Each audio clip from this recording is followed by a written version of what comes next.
What are you chasing? What are you chasing? Sometimes we're chasing a dream, a call, a purpose. Sometimes we're chasing validation, and sometimes we're chasing control. Not every pursuit is God given, which the question becomes, what am I pursuing? Better yet, a more deeper question, what's driving my pursuit? Proverbs 16:2 says, all a person's ways seem pure to them, but motives are weighted by the Lord.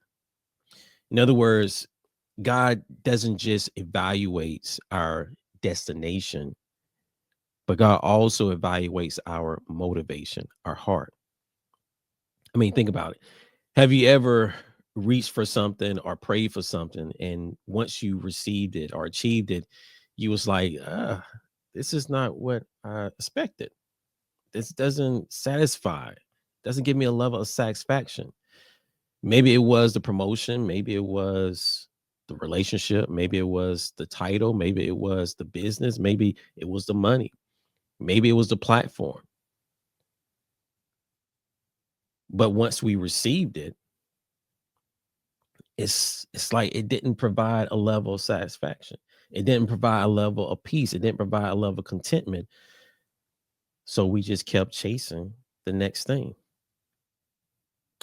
which I think the greatest risk for leaders and for our soul is not chasing something bad, but rather chasing something good for all the wrong reasons. What are you chasing? Welcome to Leadership for the Soul. Hey, neighbor. I'm your favorite neighbor, Jay Murray. And this is Happy Hood, the podcast, Leadership for the Soul, where faith meets everyday leadership, purpose is built one decision at a time, and growth is intentional. Leadership begins on the inside, because before we can lead others, we must first learn to lead ourselves. Leadership for the Soul on Happy Hood, the podcast.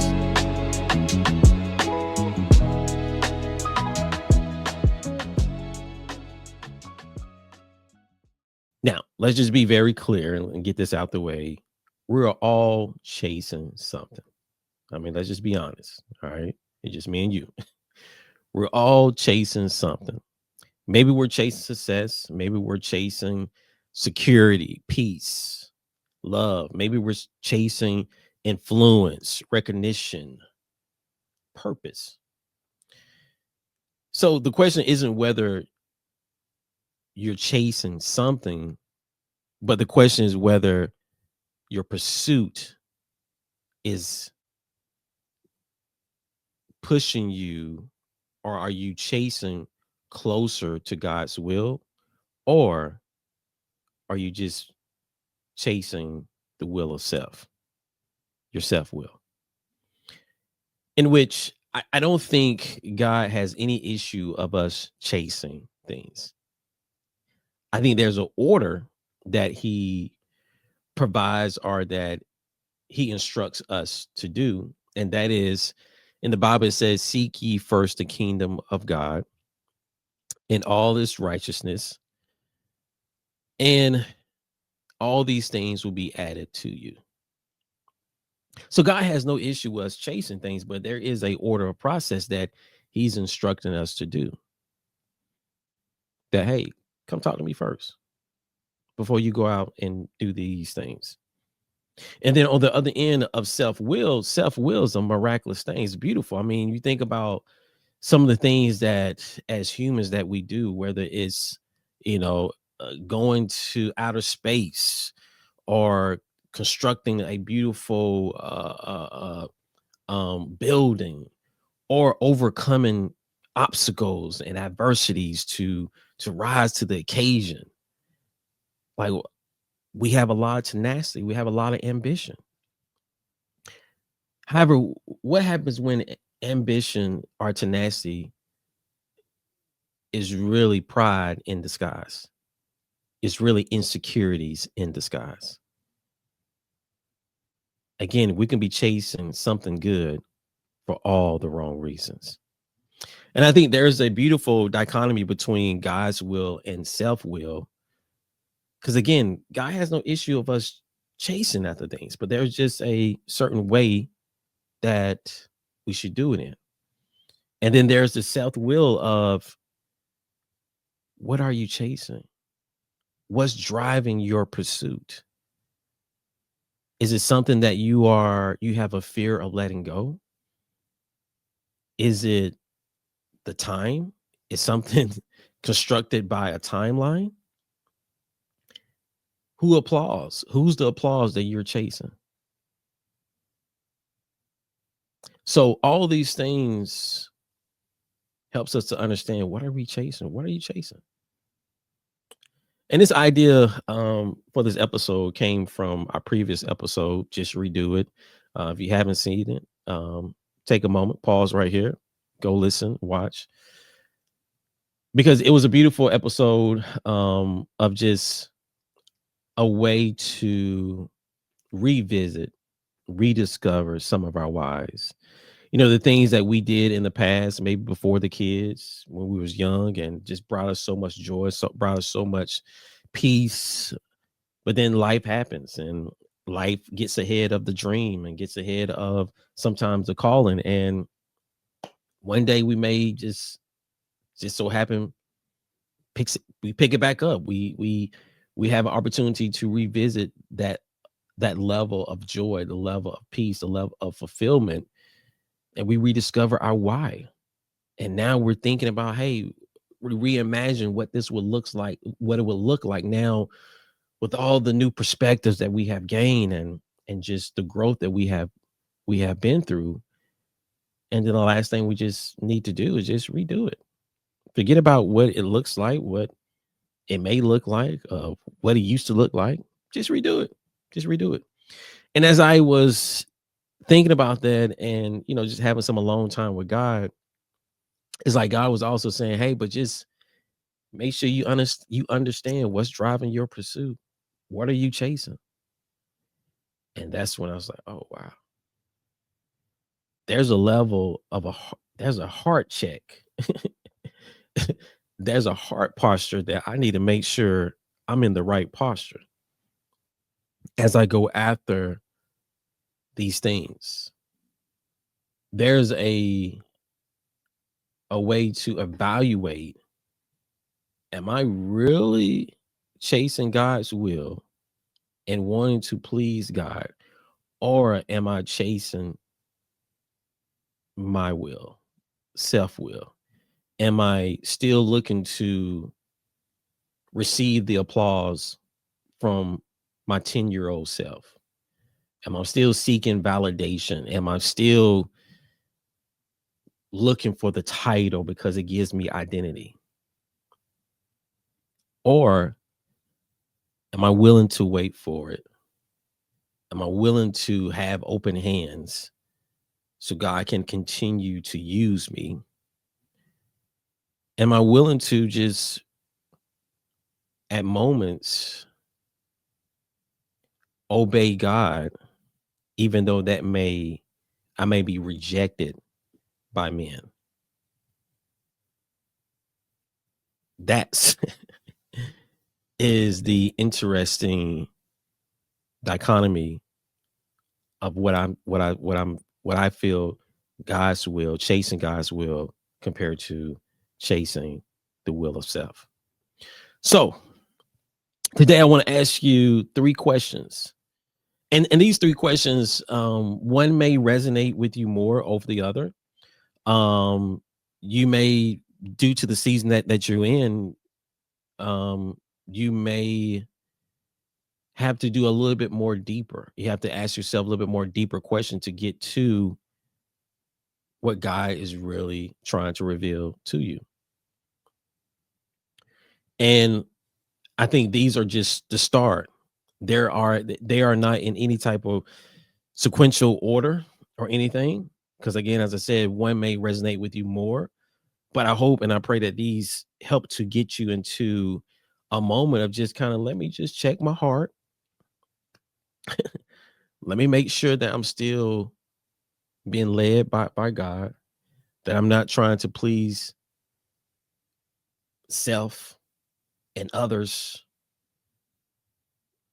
that at the end of the day, I want God to say, hey, well done, my faithful servant. That's it. That's it. That's all I'm striving for. So before I do that, hey, go ahead and hit that like and subscribe button so you can always be in the know. And if this episode resonates with you, hey, share it with someone. As you know, it does wonders. It definitely does wonders. So the first question that I want to start with is, what fears do you have of letting go? What fears do you have of letting go? Another way I am kind of phrasing this, and this is more of a closing question of, can you hold it with open hands? Can you hold it with open hands? There's a beautiful story in Genesis 22, around including Abraham and Isaac. Very familiar story, but essentially it is a fulfillment of a promise that God gave to Abraham, that he's now looking to test Abraham with. And essentially he's asking Abraham, hey, that promise I gave you of the child, and I know you've been praying, and I know you even did things in your own way. And I know you did things through your self will to make it happen. But again, that promise that I fulfilled, can you give that back to me? Can you give that back to me? Can you put Isaac on the altar and give that back to me? In which God wasn't testing to see, like, you know, if Abraham, didn't really love Isaac, but more or less, did Abraham love the gift more than the giver? Did the promise take a hold of Abraham to where the promise has now become the identity? The identity. Because the question becomes, if God asks you to loosen your grip, how would you respond? In other words, what fears do you have of letting go, of just releasing a little bit of your grip? And what this may look like as a person, this may looks like uh in the career, right? The way that this will look in your career is that, hey, maybe God is prompting you to leave your current job and to do something else. Maybe God's calling you to open up a business, to do a ministry, open up an industry. Maybe God's calling you to relocate. Maybe God's calling you to have more integrity over the advancement of that promotion.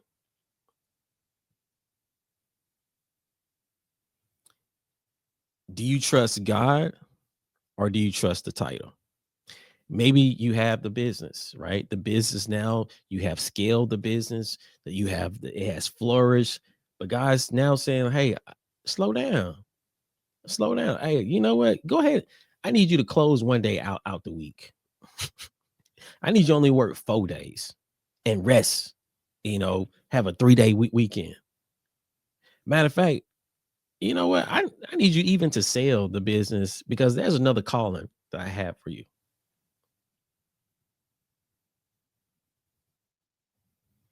Can you hold the business with open hands? Or has the business become your identity? Maybe it's the finance, right?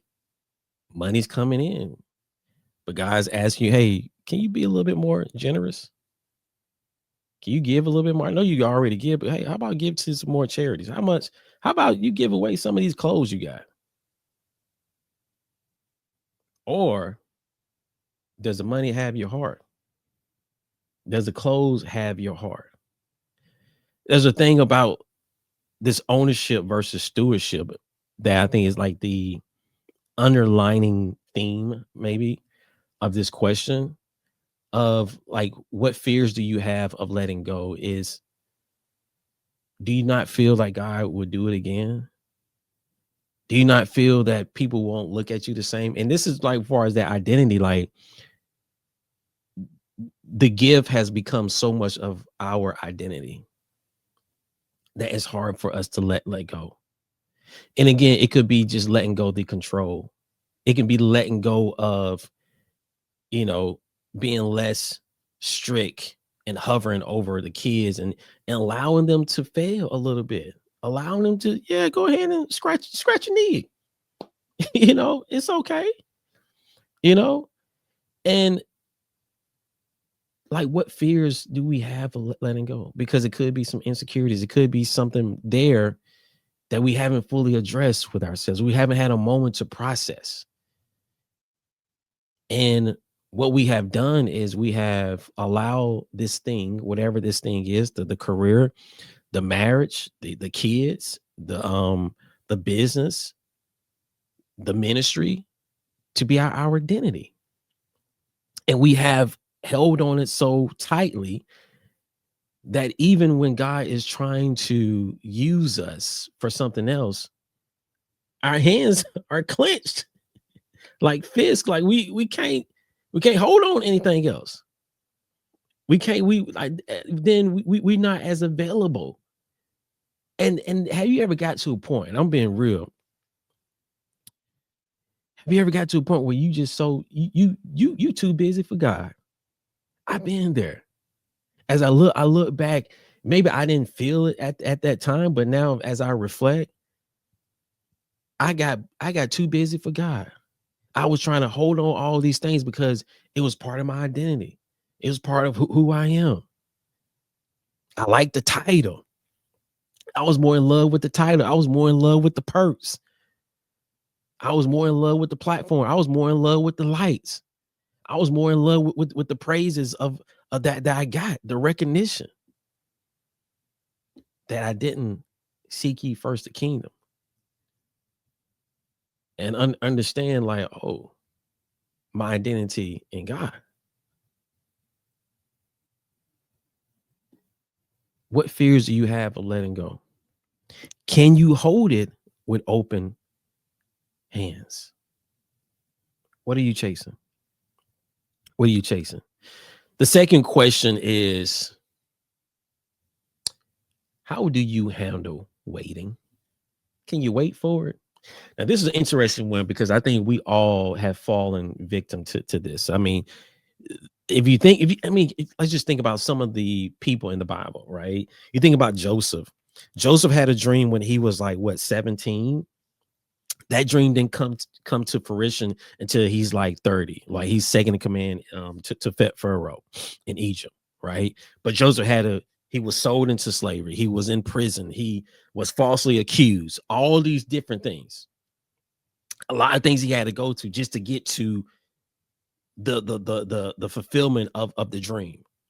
You think about David. David was anointed king as a shepherd boy. He still had to wait. He still had to go through things years before he actually took the throne. Like, we all handle weight differently because in the society that we live in, I mean, we go through there's this instant gratification. There's this opportunity to take shortcuts, to reduce the time, to reduce the steps to get to your destination. It's the life hacks, it's the relationship hacks, it's the money hacks, it's the retirement hacks, as I'm now listening. It's all these different hacks. Like, how can we reduce it? Hey, you want to lose weight, and instead of 60 days, hey, how about you lose weight in a week? Lose 10 pounds in a week compared to 60 days. Take this pill.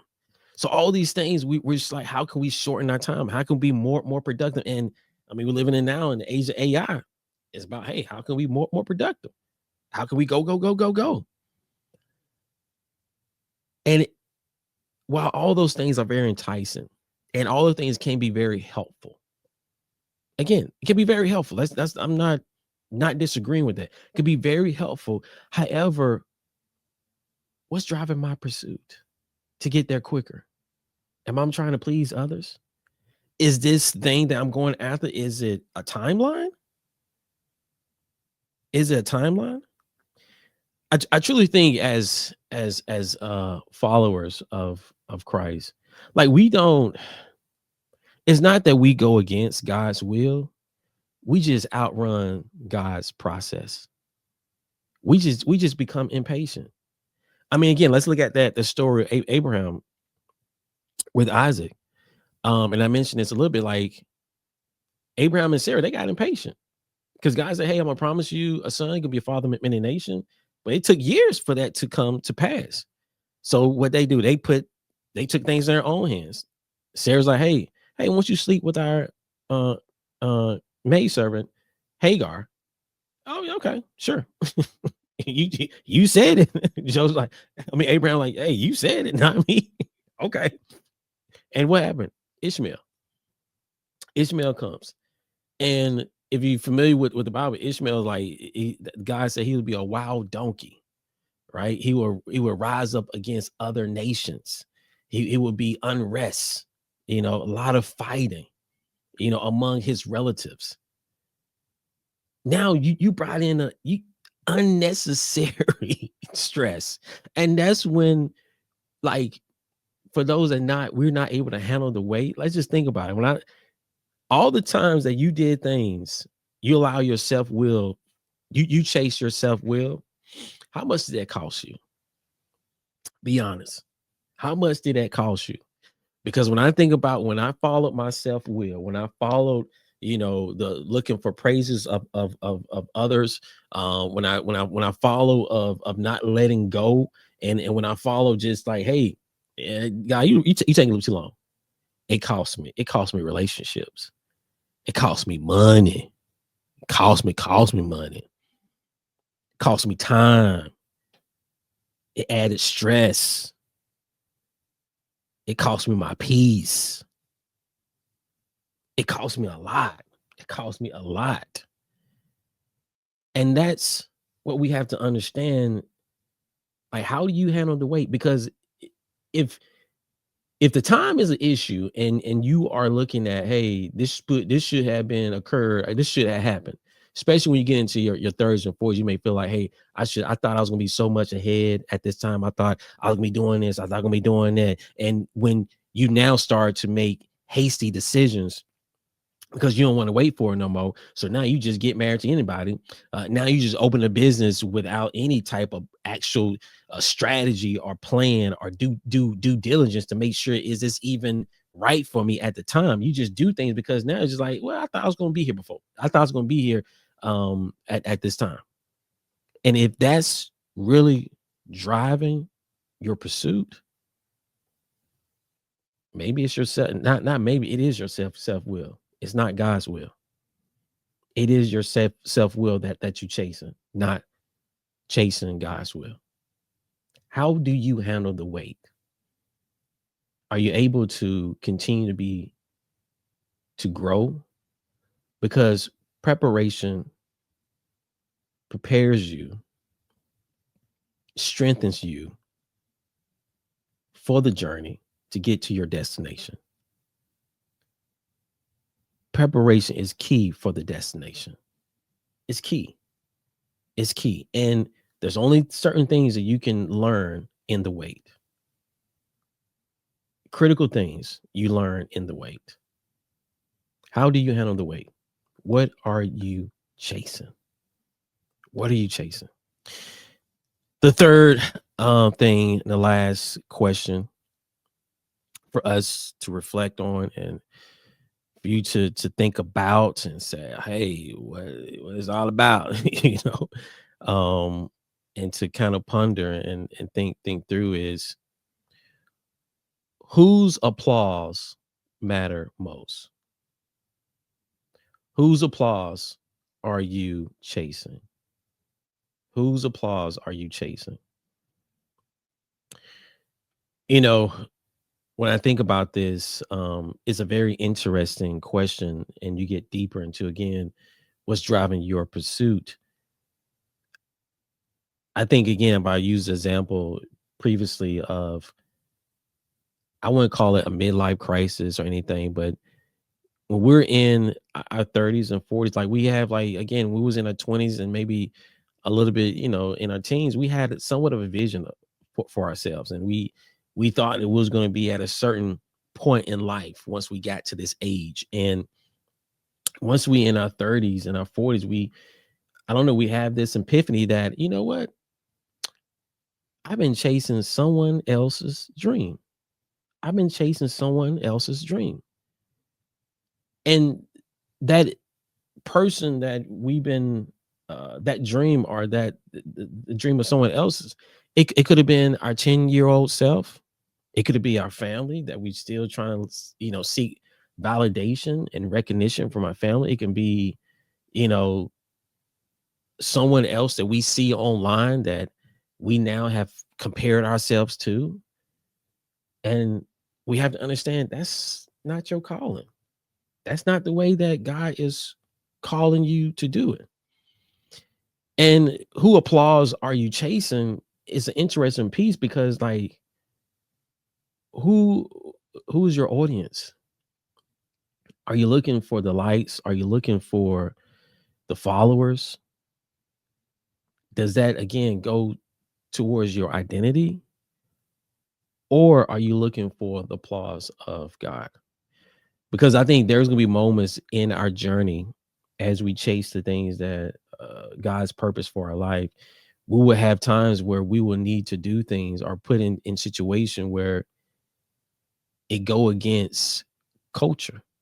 It goes against tradition. It goes against, how we grew up. And it could be a test that God has given you. Like, are you truly, can I truly trust you?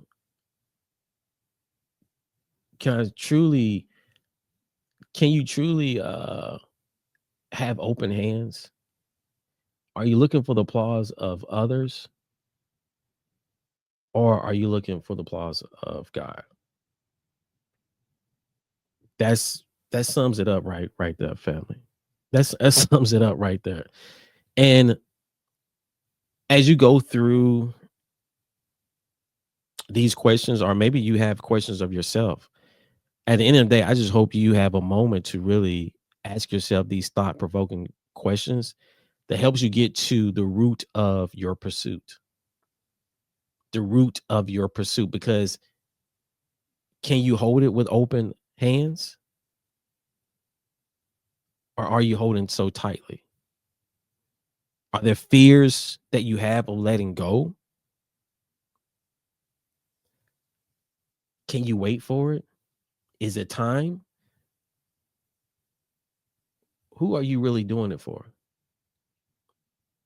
Do you find yourself trying to please others? Do you find yourself seeking the praise of others more than the praise of God?